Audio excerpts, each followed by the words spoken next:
What's up, guys? Ben Pollack here with Granite Supplements, and today I'm going to talk to you about the value of the pump for powerlifting. Now, if you've been around the block for a while, if you've been strength training for a while, you've probably heard, whether it's online or from somebody at the gym, the pump doesn't matter for strength, right? All that matters for strength is that you're lifting heavier and heavier weights. And I do believe that progressive resistance is the most important thing when it comes to getting stronger, right? Each time you go into the gym, each time you perform the same movement, you got to add a little bit of weight to the bar. That's all there is to it. But the pump can help with this. And this is something I've talked with John Meadows about, something I've talked with Dave Tate about, something I've talked with my coach, Justin Harris, about, and they all agree, including hypertrophy work in your strength training program is very important. And specifically, getting a pump during that hypertrophy work is very important.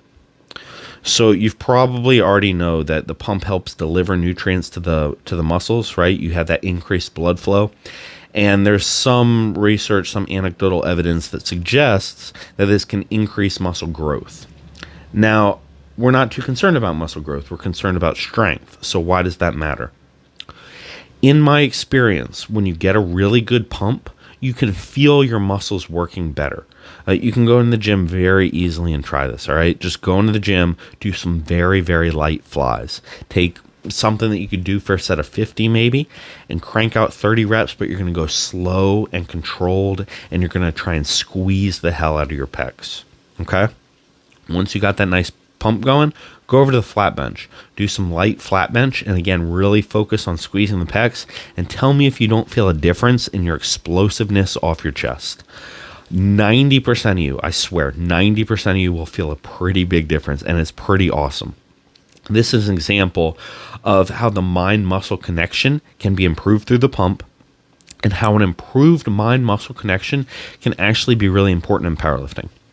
When you're looking at your powerlifting technique, if you want to lift the most weight you possibly can, you have to distribute the load that you're lifting equally among your muscle groups. Now, equally is not the right term. In a balanced way among your muscle groups. And that's a really important distinction. If you're distributing the load equally, right? Let's say in the bench press, that would mean, okay, so my pecs are my biggest muscle, so maybe I have 2/3 of the emphasis on the pecs, and then I have the other 1/3 split between the shoulders and the triceps.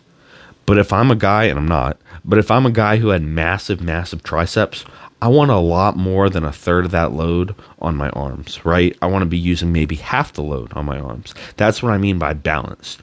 You're balancing the load according to your leverages, according to your natural strengths, whatever strengths you develop through training, and according to your preferences, right? By preferences, let's say you have a shoulder injury, right? Your shoulders are hella strong, but you've had an old rotator cuff tear or something like that, and it really hurts to put pressure on your shoulders. Obviously, you have to find a way to bench in a way that minimizes the load that's distributed to your shoulders. So let's return to the aspect of the pump and the mind-muscle connection. Well, the more you're able to squeeze your pecs without any load at all, the more you're going to be able to achieve that balance in the moment when you have this heavy-ass weight in your hands, right? I'm sure you guys have gone for a 1-rep max and you unrack the weight and you're like, oh, this is heavy as hell. And all your cues, all your thoughts go out the window and you're like, oh, shit, and then you get stapled, right? The stronger your mind-muscle connection is, the more natural it's going to feel to control the weight using the muscles that you need to be using. It goes for the squat and the deadlift exactly the same way. I would say maybe the deadlift, arguably the least important. Aggression goes a long way in the deadlift. I can get 50 pounds out of, going nuts and snorting ammonia and that sort of thing. But certainly for the squat and bench press, essential. And if you haven't nailed your technique down, even more important, because a big part of technique is developing that kinesthetic awareness, right? I'll have a trainee and I'll see, okay, this person's not using their hamstrings in their deadlift, their butt's shooting way up, it's all lower back. So I got to get them to use their hamstrings. Well, if you're able to have that strong mind-muscle connection, you can get a sick pump in your hamstrings, and I say, hey, use more hamstrings. It's going to be easy. You're just going to do it, right? You're not going to have any issues with it. But if you can't do that, well, it can be a real grind, right? You'll need a lot of cues. Spread the floor more, dig your heels into the ground, claw the floor, that sort of thing. We're using other methods to get the same effect, but it's a lot easier if you've already developed this connection. And third, obviously, it helps for building muscle. And the more muscle you have, the more weight you can lift. That one's pretty simple, right? Plus, everybody wants a little bit more muscle. They want to look a little bit bigger. So here's the question. You're powerlifting. You want to get a pump, but you're programmed to do, what, sets of 2? How are you supposed to get a pump that way? The way I suggest, okay, there's 2 methods. One is you can use some of the activation movements that John Meadows has on his YouTube channel. I'll link to a few in the description below.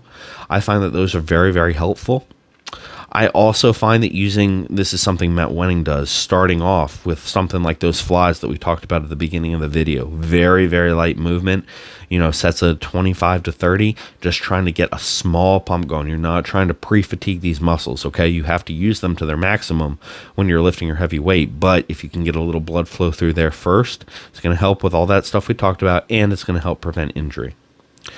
The third way is you can use sort of a hybrid program. And again, I've linked to one in the description below if you want to give it a shot. But, you can always do that hypertrophy training after your bread and butter lifts. And when you do that, it's going to be less of a short-term effect, more of a long-term effect, but you're still getting those same benefits over a period of time.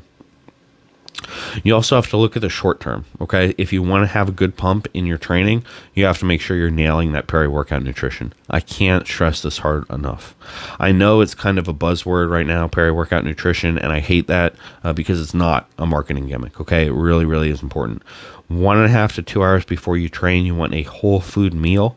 What's in that meal is going to depend on your whatever type of diet you're following, but it's very, very important you choose foods that digest easily and that you feel good going in training with. And it's important that you at least have some carbohydrate in there, to replenish your muscle glycogen if it's depleted, to top off the glycogen stores if it's not, whatever. The more glycogen you have, the easier it's going to be to get that pump. And then you can also supplement, right? I use Granite Premium. I didn't used to do this. Before I did my bodybuilding stint, I would only use the super hardcore stimulants. And typically, stimulants are vasoconstrictors, right? They're going to make it harder to get a pump.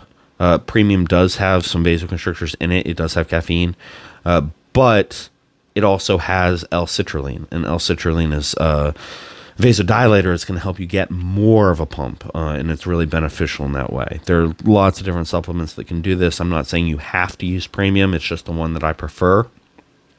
And honest to God, that pump really does make a difference. You guys have also probably heard my spiel about not overdoing the stimulants. I have learned the hard way.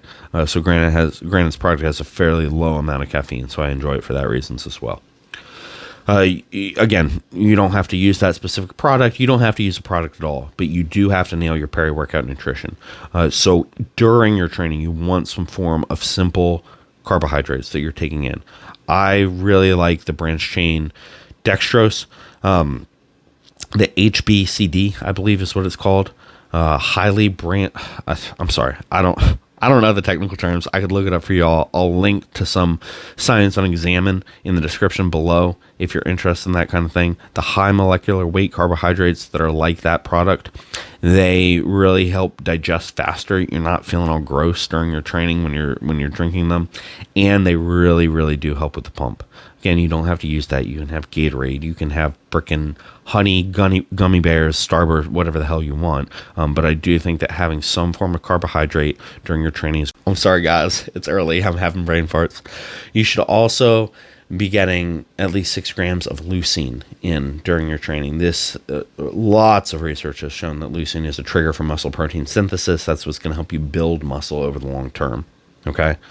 And then after training, you want a high carb meal with some protein. All right. Something that's going to sit easy on your stomach still, because you probably don't have a huge appetite after training, but you want it to digest quickly.